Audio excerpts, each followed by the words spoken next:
Hello, আসসালামু আলাইকুম everyone. সবাই কেমন আছেন? যারা সিঙ্গাপুরে আসার আগ্রহী তারা আমার এই ভিডিওগুলো দেখবেন এবং ফলো দিয়ে আমার পাশে থাকবেন নিত্য নতুন ভিডিও দেখার জন্য। যারা 12 লক্ষ টাকা খরচ করে গার্ডেন কোম্পানিতে আসতেছে আনস্কেলে 12 লক্ষ টাকা লাগতেছে এখন আসতে। এই যে বলেন ঘাস কাটার কাজ করা লাগবে, ওই যে একটা টরো দিয়ে কাটতেছে, ভিডিও দেখাইতেছে, দেখতে পাইছেন অবশ্যই। এগুলো টরো দিয়ে কাটতে হবে, হাত দিয়ে কাটতে হবে। যেখানে ওই টরো যাবে না, মানে ওই বড় গাড়িটা যাবে না, সেখানে হাতে মেশিন দিয়ে কাটতে হবে। তো দেখতে পাইতেছেন যে কত বড় এরিয়া, এই এরিয়াটাতে বড় মেশিন দিয়ে কাটতে হবে। আর ওই পাশে সাইড দিয়ে দুইজনে হাতে কাটতেছে, কারণ ওই জায়গাতে মেশিনটা যাবে না, ওই বড় মেশিনটা ওই সাইডে যাবে না। তো আপনাদের দেখাইতেছি আসলে জায়গাটা কত বড়।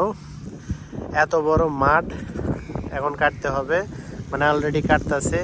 যারা সিঙ্গাপুর আসার আগ্রহী তারা এই যে সর্বপ্রথম ঘাস কাটা তো থাকবেই। মানে গার্ডেন কোম্পানিতে যদি আসা যায় তাহলে ঘাস কাটা বাধ্যতামূলক, ঘাস কাটতে হবে। আর যদি কপালে থাকে না কাটা লাগে তাহলে তো কাটা লাগলো না, তাহলে মেনটেন্যান্সের কাজ করা লাগবে। তো আর সবাই আমার এই যে পেজটাতে ফলো দিবেন এবং ইউটিউব চ্যানেল আছে বাংলাদেশি ইন সিঙ্গাপুর ব্লগার।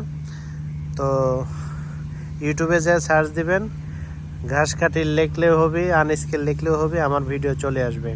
তো সবাই আমার ইউটিউবটা সাবস্ক্রাইব করবেন আর নিত্য নতুন ভিডিও দেখতে পাবেন।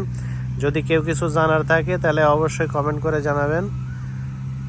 এই কাজ সম্পর্কে আমি বলে দেবো। দেখছেন ঘাস কত বড় বড় হয়েছে। ওই যে মেশিনের একটা লাইন চলে গেছে, ওই দিক দিয়ে ওইভাবে কাটা হয়ে গেছে, এদিকে এখনো কাটেনি, এই জন্য এই অবস্থা হয়ে আছে, বড় বড় হয়ে আছে। তো এগুলো হচ্ছে গ্রামের পরিবেশের মতন। এখন দেখে কি মনে হইতেছে এটা কি সিঙ্গাপুর স্বপ্নের দেশ? কই স্বপ্নের দেশ, গ্রামের মতনই তো লাগতেছে। এই যে বিলের মতন লাগতেছে, কত বড় এরিয়া, বিলের মতন ঘাস হয়ে আছে, পাশে ফ্যাক্টরি, বিল্ডিং।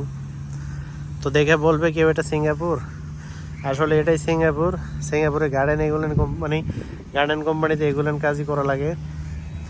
তো যারা সিঙ্গাপুর থাকে তারা তো অলরেডি জানে, আর যারা নতুন আসতে চাইতেছেন তারা ভিডিওগুলো দেখে আসবেন। অবশ্যই ইউটিউবে সার্চ দিলেই পাওয়া যাবে সিঙ্গাপুর ল্যান্ডস্কেপ কাজ, গার্ডেনের কাজ, মেনটেন্যান্সের কাজ।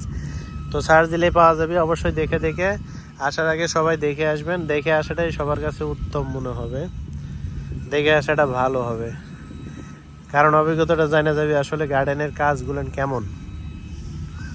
তো আশা করি সবাই আমার ভিডিওতে লাইক শেয়ার কমেন্ট করে রাখবেন, যাতে নেক্সট টাইম সব ভিডিওগুলো দেখা যায়। আমি যে গার্ডেন কোম্পানিতে থাকি, এই জন্য গার্ডেনের কাজের সম্পর্কে সব কিছু ভিডিও করে ছাড়ি। তো সবাই ভালো থাকবেন।